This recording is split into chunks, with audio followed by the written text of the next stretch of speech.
linknya ya. Iya, sebentar. Kalau sudah nyambung baru keluar linknya.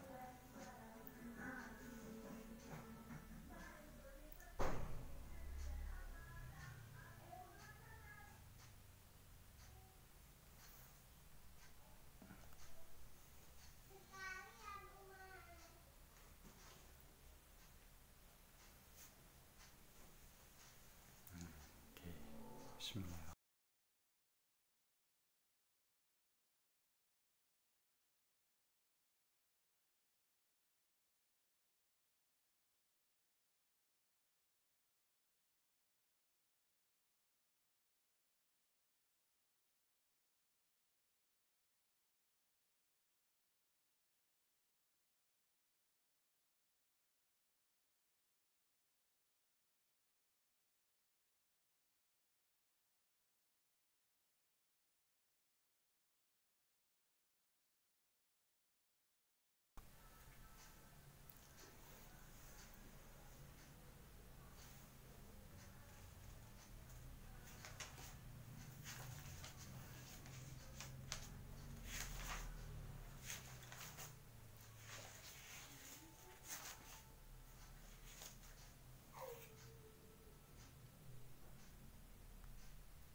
Asasi.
Itu sudah apa?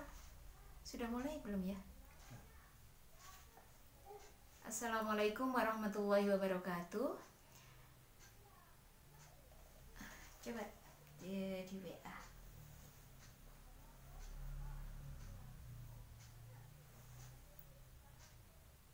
Oh sudah. Yeah. Assalamualaikum warahmatullahi wabarakatuh. Bismillahirrahmanirrahim. Alhamdulillahirabbil alamin. Wassalatu wassalamu ala asyrafil anbiya'i wal mursalin sayyidina Muhammad wa ala alihi wa sahbihi ajma'in. Amma ba'du. Alhamdulillah adik-adik, malam ini kita bisa bertemu kembali, kita bisa ngaji bareng lagi, kita bisa ta'lim untuk mempelajari bahasan kali ini fikih dalam kitab Safinatun Najah. Hari ini kita akan membahas tentang macam-macam air dari segi hukumnya untuk bersuci dalam fikih. Kemudian juga kita mempelajari tentang mandi besar. Dibuka kitabnya. Kalau di PDF yang saya bagikan tadi itu halaman 19 adik-adik. Sambil dibuka. Bismillahirrahmanirrahim. Rabbis shrahli sadri wa yassirli amri wahlul 'uqdatam min lisani yafqahu qawli. Raditu billahi rabba wa bil islami dina wa bi Muhammadin nabiyya wa rasula. Rabbi zidni ilma warzuqni fahma waj'alni min ibadikas sholihin. Bismillahirrahmanirrahim. Fi ahkamil ma'i, hukum-hukum air. Al-ma'u qalilun wa kathirun.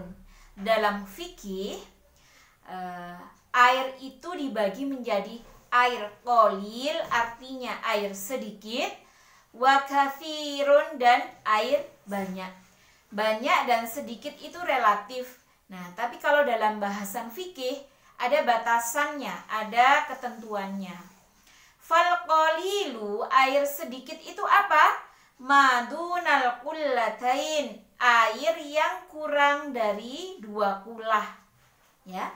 Wal kafiru, dan air banyak itu apa? Qullatani fa aktsar, air 2 kulah atau lebih. Al-qalilu yatanajjasu biwuqu'in najasati fihi wa illam yataghayyar. Air sedikit itu akan menjadi najis. Ini airnya semuanya asalnya suci. Airnya suci baik banyak atau sedikit, berarti boleh dipakai mandi besar, boleh dipakai wudhu, boleh dipakai menyucikan najis karena dia suci. Nah, air sedikit ini menjadi najis kalau terkena najis baik banyak atau sedikit, maka hukumnya menjadi najis. Nah, sekarang ini demi lebih efisiennya di rumah-rumah minimalis atau kita ke tempat kamar mandi umum, toilet umum, banyak kita jumpai kamar mandi yang bak mandinya itu dari kaleng, otomatis kurang dari 2 kulah.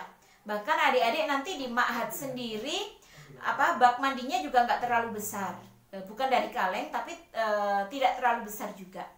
Nah, maka dari itu kita harus tahu batasannya, menjaga agar air itu tetap suci. Padahal biasanya kalengnya di bawah ya adik-adik ya. Nah, kaleng berisi air di bawah, kita pipis, buang air kecil, kecipratan sedikit, maka hukumnya menjadi najis. Air 1 bak itu, walaupun nggak ada yang berubah. Nah, itu air sedikit yang terkena najis otomatis langsung menjadi najis, tidak bisa dipakai untuk bersuci. Sekarang air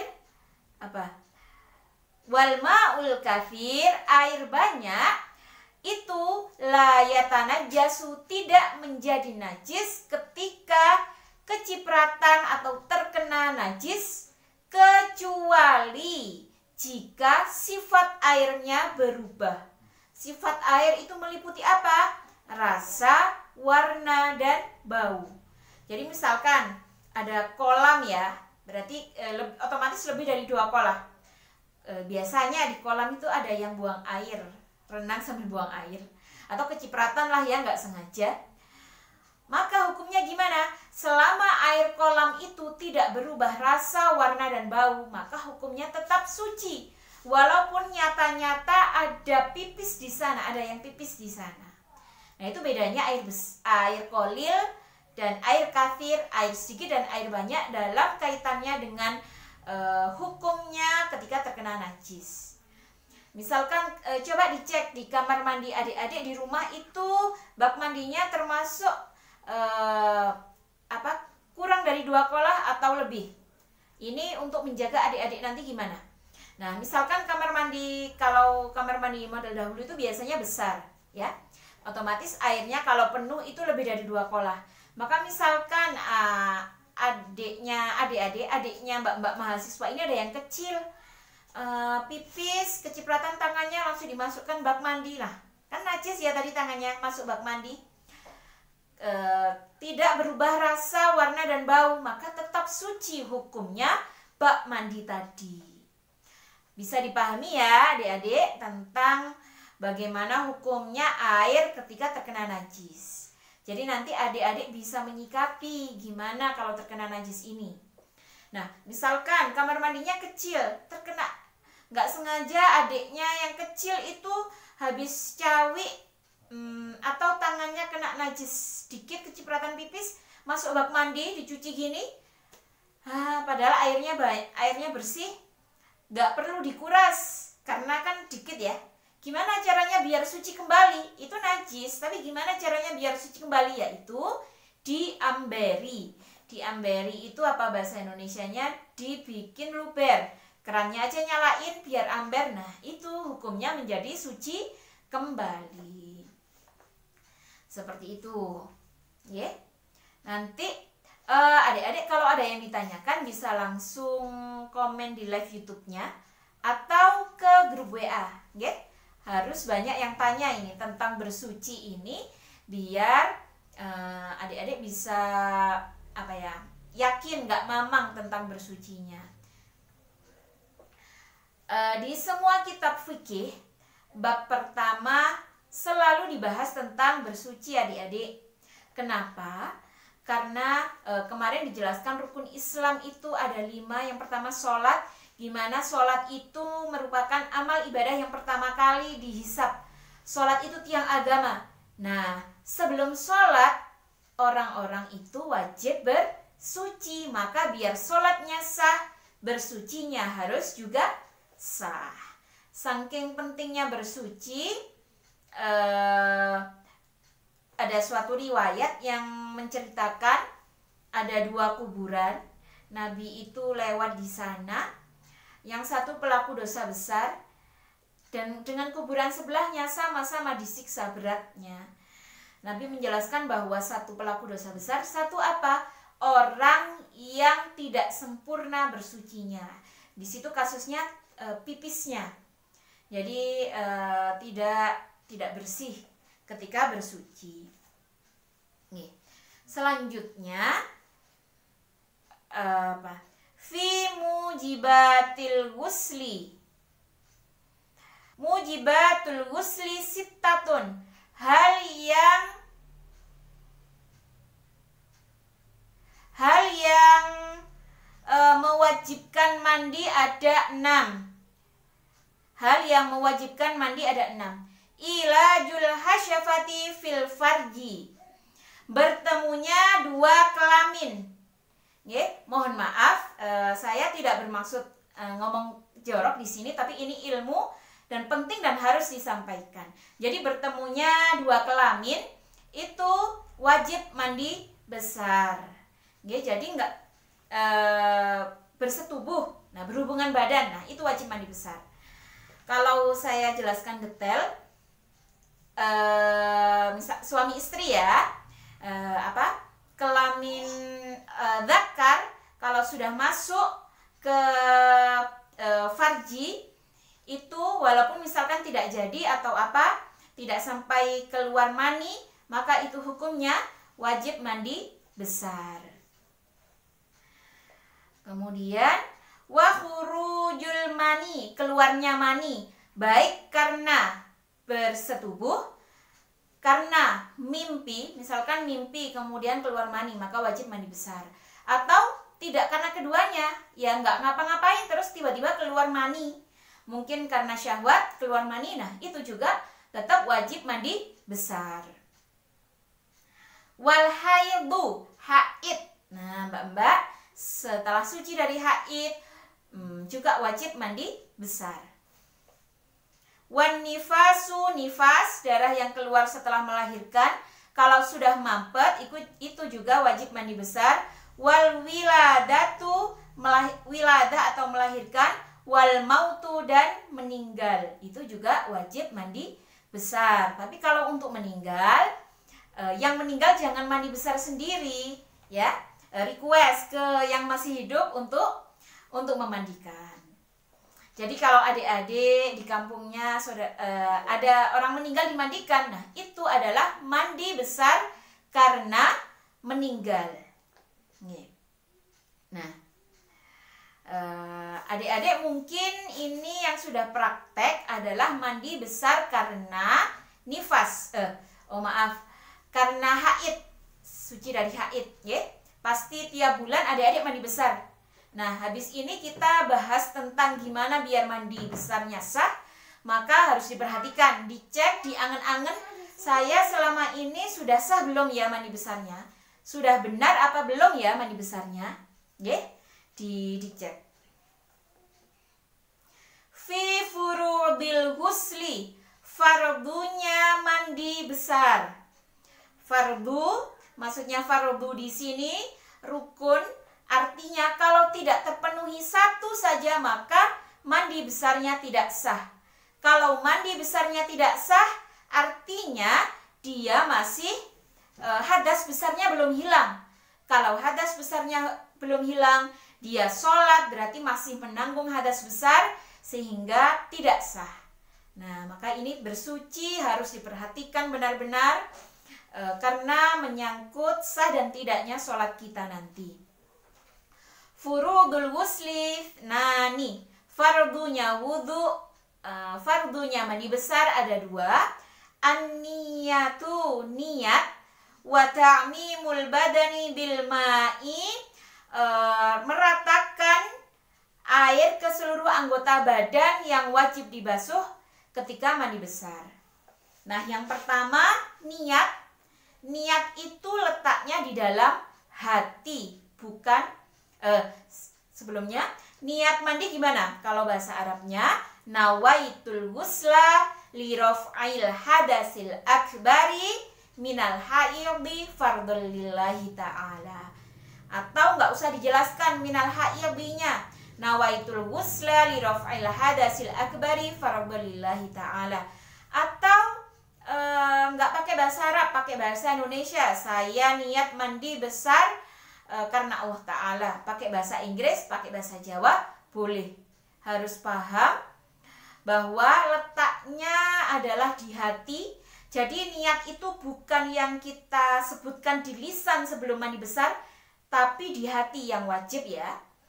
Biar sah itu di hati harus ada kerentek ya. Jadi jangan ngelamun kalau mandi nawaitul wusla tapi ngelamun. Nah, itu harus kerentek di hati. Pas kapan? Bersamaan dengan pertama kali mengguyurkan air. Jadi yang dihitung mandi besar adalah startnya adalah niat bersamaan dengan pertama kali mengguyurkan air. Misalkan ya mbak-mbak mandi besar, sudah mengguyur kepala, belum niat, kemudian pas mengguyur badan baru niat, maka kepala tadi walaupun sudah bersih, sudah basah, belum dihitung mandi besar.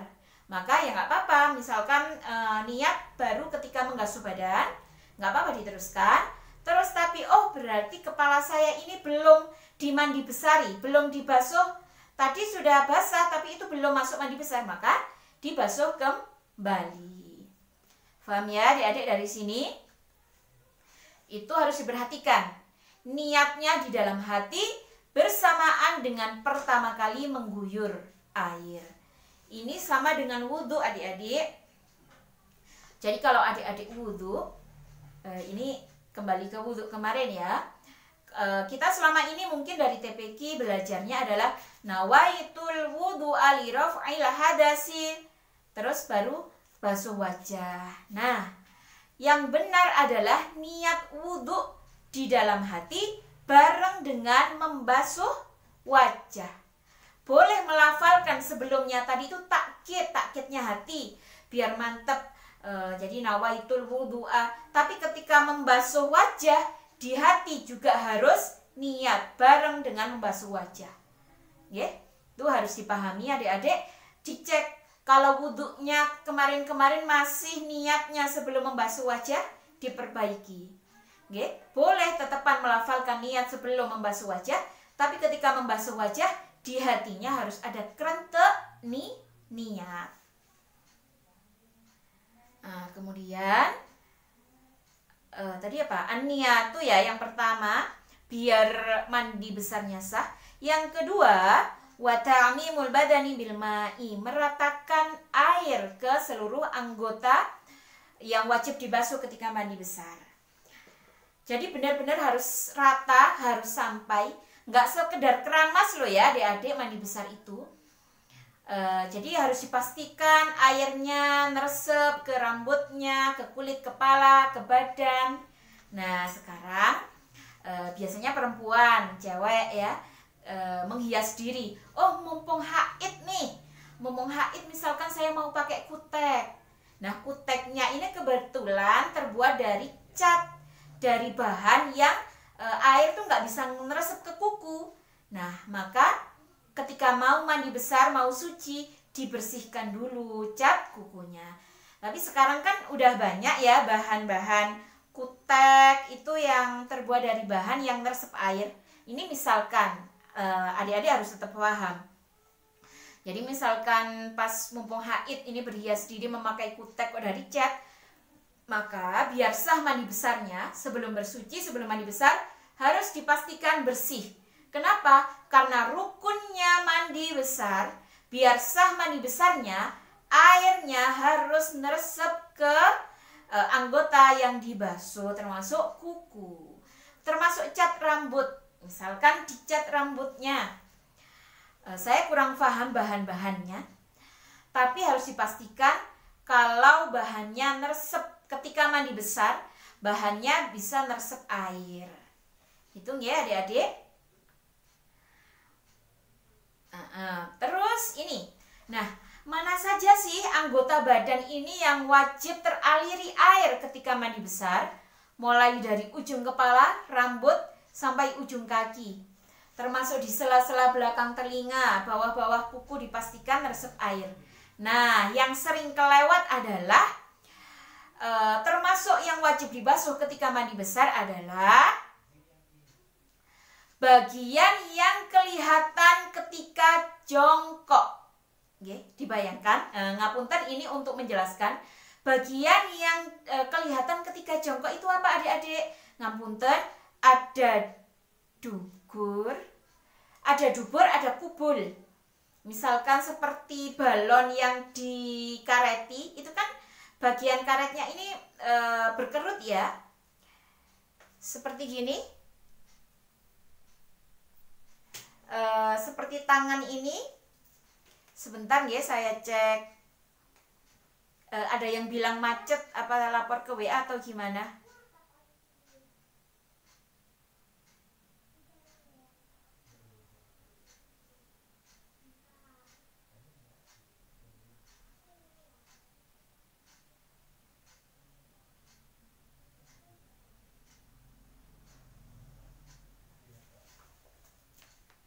Apakah semua macet-macet atau ada yang lancar videonya adik-adik?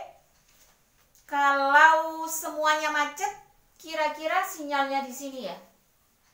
Kalau ada yang macet, ada yang lancar, berarti kira-kira ya sinyalnya dia adik-adik yang macet.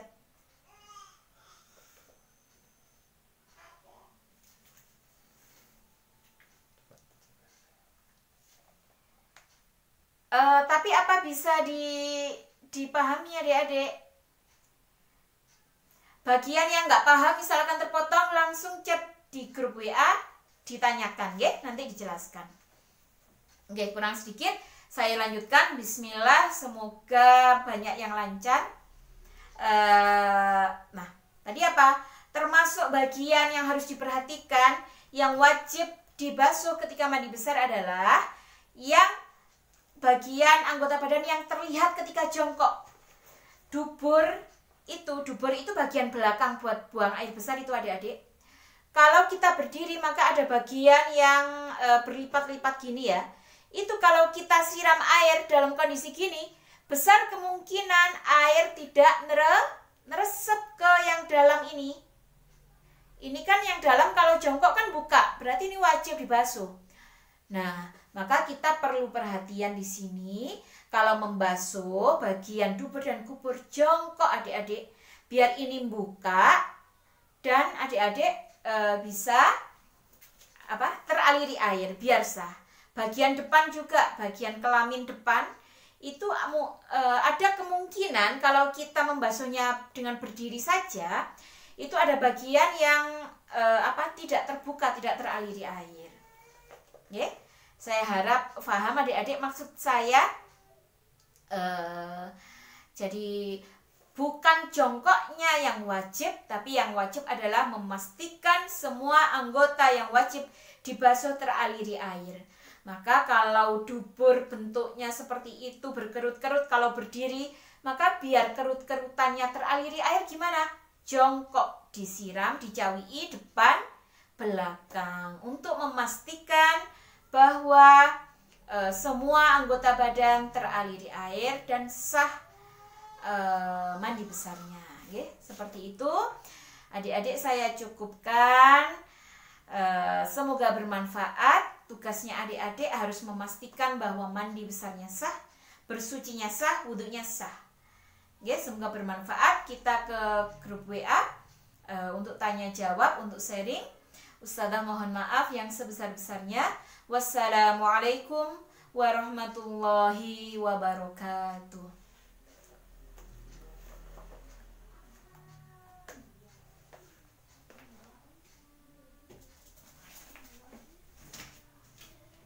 Ya, nggak bisa matiin.